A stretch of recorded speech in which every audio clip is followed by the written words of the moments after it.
नमस्कार दोस्तों, आप सभी के शरीफ और यूपीएससी पीसीएस में स्वागत है। मैंने जिस दिन फॉर्म भरना शुरू हुआ था उसके नेक्स्ट दिन जब वीडियो अपलोड किया था तो शाम को वीडियो अपलोड किया था। सुबह से शाम मुझे इसी में हो गया था कि भाई फॉर्म कैसे टीचर्स वीडियो बना रहे हैं। इस चीज़ पर फेक वीडियो थे दरअसल में, सारे सब फॉर्म भरने का वीडियो केवल बना रहे थे, बच्चों की दिक्कत पर कोई बात नहीं कर रहा था। पहला मैं ही था इसने यूट्यूब पर वीडियो डाला था कि OTR में एडिट नहीं होना चाहिए, और मैंने आपको बोला था कि बीपीएससी सुधार करेगी, आप रिलैक्स कीजिए, चिल कीजिए। बीपीएससी को फिर से जारी करना पड़ेगा क्योंकि उसके एंड से बहुत बड़ा ब्लंडर हो गया है।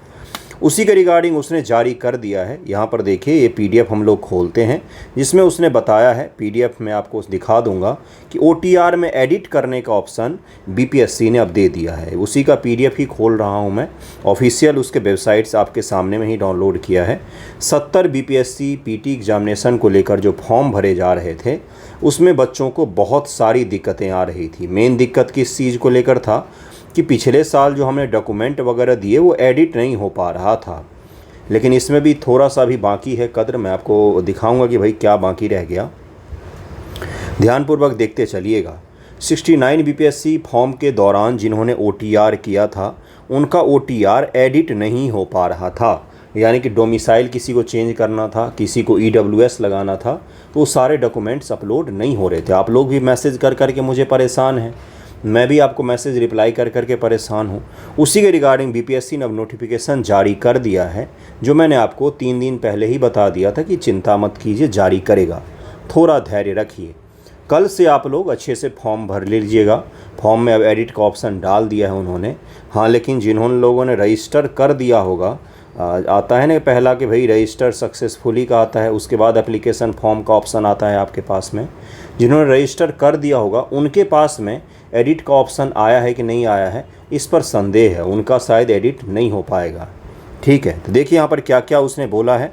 एकीकृत 69 संयुक्त प्रतियोगिता परीक्षा हेतु ऑनलाइन आवेदन के क्रम में किए गए OTR वन टाइम रजिस्ट्रेशन में आवश्यकता अनुसार अभ्यर्थी दिनांक 4/10/2024 से 4/10/24 से यानी कि 4 तारीख से होगा।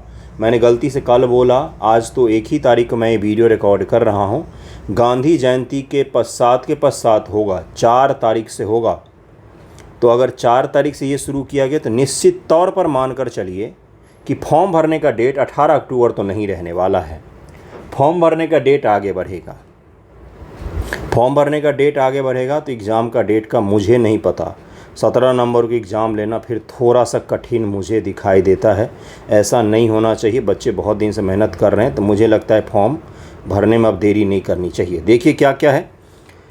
ऑनलाइन पोर्टल पर लॉगिन करने के उपरांत उपलब्ध अपडेट डिटेल लिंक के माध्यम से सुधार कर सकते हैं। 4/10/2024 तक वेट कीजिए, और कृपया मास्टर को भी मैसेज मत कीजिए फॉर्म के रिगार्डिंग। मुझे जितना पता है मैं वीडियो में बता देता हूँ, फिर वही चीज़ें आप मुझसे पूछते हैं।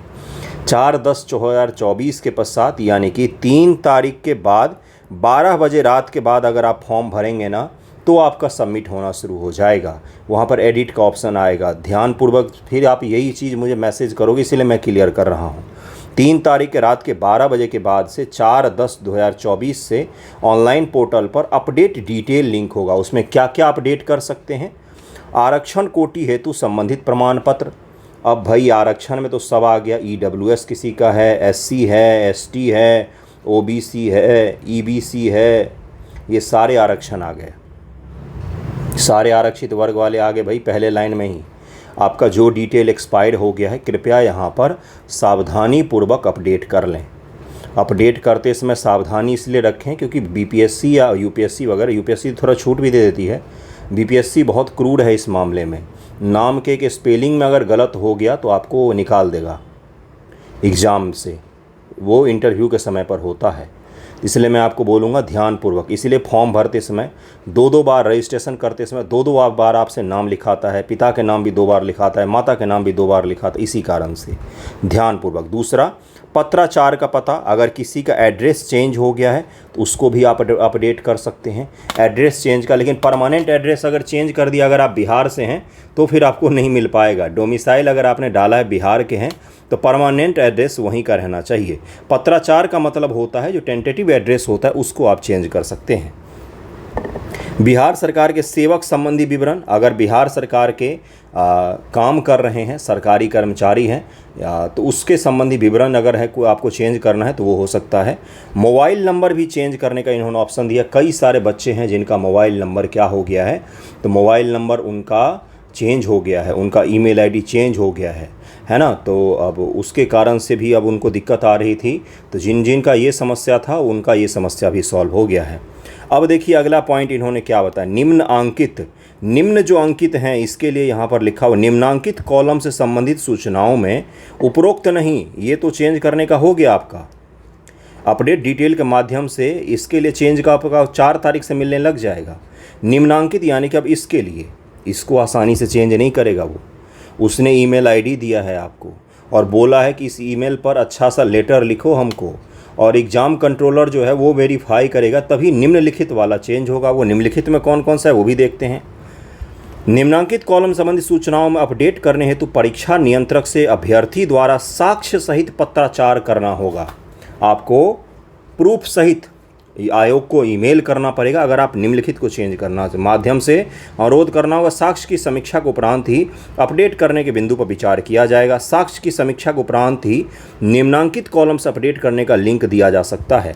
किस पर अपडेट करने का लिंक दिया जाएगा भाई? निम्नांकित में ईमेल के बाद से पत्राचार करना पड़ेगा। पत्राचार को ईमेल कहते हैं बंधुओं, चिट्ठी पत्री। स्वतंत्रता सेनापति के नाती नतनी पोता पोती होने का अगर आपने दावा किया था पिछली बार या पिछली बार नहीं किया था OTR में, और इस बार अगर आप कर रहे हैं तो फिर आयोग को आपको लिखना पड़ेगा कि पिछली बार दादाजी के बारे में सर्टिफिकेट नहीं बनवा पाए थे, इस बार सर्टिफिकेट बनवा लिया है कि दादाजी स्वतंत्रता सेनानी थे या नाना जी थे या नानी जी थी, अब हमें आरक्षण दे दीजिए। तो वो आपको आयोग को मेल करना पड़ेगा साक्ष्य सहित। दिव्यांगता कोटि संबंधित प्रमाण पत्र, अगर आप पिछली बार दिव्यांग नहीं थे और भगवान होता है कई बार ऐसा होता है कि भाई 1 साल में एक्सीडेंट हो गया, दिव्यांग हो गए आप, है ना, तो उसके संबंध में भी अगर आपको अपडेट करना है तो वो भी कैसे होगा, तो आपको पत्राचार के माध्यम से ईमेल करिएगा आयोग को अपना मेडिकल सर्टिफिकेट सहित, और अपना जो आरक्षण का सर्टिफिकेट आपने दिव्यांगता का बनाया होगा वो आयोग को मेल करिएगा और बताइएगा कि कैसे कैसे ये चीज़ हुआ है, तो फिर आपका वो अपडेट हो जाएगा। उम्र सीमा में छूट हेतु भूतपूर्व सैनिकों की सेवा संबंधी अद्यतन सूचना, जैसे कई सारे भूतपूर्व सैनिक होते हैं जो रिटायर हो जाते हैं और उसके पश्चात वो सरकारी जॉब वगैरह में फॉर्म डालते हैं। तो अगर आपको पिछली बार आपने नहीं किया था, उम्र सीमा में छूट वगैरह का दावा आपको करना है, तो आप फिर आयोग को यहाँ से एग्ज़ाम कंट्रोलर को मेल कीजिए। ये देखिए दिया हुआ है BPSC PAT-bihar@nic.in पर आपको क्या करना पड़ेगा, मेल करना पड़ेगा। आधार नंबर, अगर आपको आधार नंबर चेंज करना है, आधार नंबर चेंज करना है गुरु, तो मास्टर को नहीं आयोग को मेल कीजिएगा। आयोग को मेल कीजिए, उसको बताइए कि भाई आधार नंबर में चेंज हो गया है। आधार नंबर कैसे चेंज होगा? या तो आपने गलत डाला होगा पिछली बार, और आधार नंबर 2 बार डलवाता है वो, 2 बार डालना पड़ता है आपको आधार नंबर, वेरीफाई करने को कहता है। और आधार के बिना अगर फॉर्म भरेंगे तो 200 रुपया ज़्यादा लग जाता है। तो आधार नंबर अगर आपका गलत हुआ है तो भी आपको ईमेल करना पड़ेगा आयोग को। डिटेल में समझा रहा हूँ, प्लीज़ समझ लीजिए। सारा मेहनत फॉर्म अच्छे से भरेगा तभी सफल होगा, नहीं तो सालों का साल मेहनत उड़ जाएगा आपका। उपरोक्त विवरण संबंधित कॉलम को अभ्यर्थी ध्यानपूर्वक अपडेट करें। एक बार अपडेट कर सबमिट करने के पश्चात अगर अपडेट कर दिया और सबमिट कर दिया तो फिर तो वो हो गया भाई, फिर उसको मिटा नहीं सकते। उक्त विवरणियों में सुधार नहीं किया जाएगा। इसकी पूर्ण जिम्मेदारी अभ्यर्थी की होगी, इसकी पूर्ण जिम्मेदारी फिर आपकी होगी, ना तो आयोग का होगा ना तो मास्टर का होगा। नाम नोट में दिया, नाम, पिता का नाम, लिंग, जन्म तिथि, न्यूनतम शैक्षणिक योग्यता, अस्थायी पता से संबंधित कॉलम अपडेट या एडिट नहीं किए जाएंगे। नाम में अगर आपका कोई एरर होगा, इसीलिए मैंने आपको शुरुआत में बोला कि एक अभी भी पेंच फंसा हुआ है। जैसे किसी के नाम में एरर हो गया तो क्या वो नया OTR कर पाएगा? क्या आपने इसकी सुविधा दी है? इस चीज़ पर इस पत्र में, इस नोटिफिकेशन में आयोग ने बात नहीं की है। मुझे कम से कम 85 मैसेज आए हैं जिनमें किसी के पिता के नाम वगैरह में, किसी के अपने नाम में कुछ एक आध लेटर छूट गया था और वो अभी फॉर्म नहीं भर पा रहे थे। तो उनको एडिट करने का क्या OTR फिर से बनाने का ऑप्शन देगा BPSC?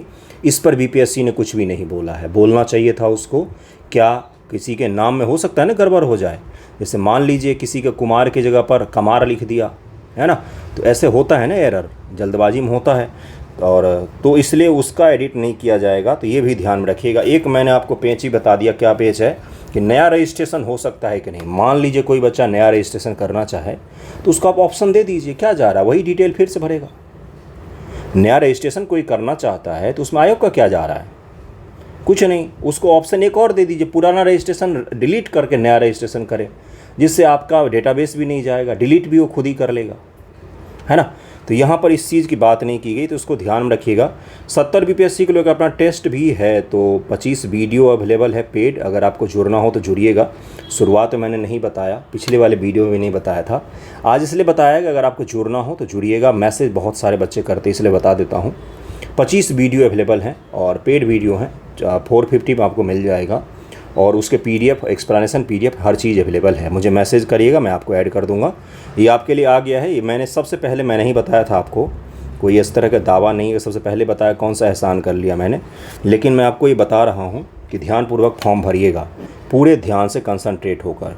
डॉक्यूमेंट्स की बात करें तो केंद्र सरकार का जो NCLC होता है ना, वो 3 ईयर वैलिड रहता है।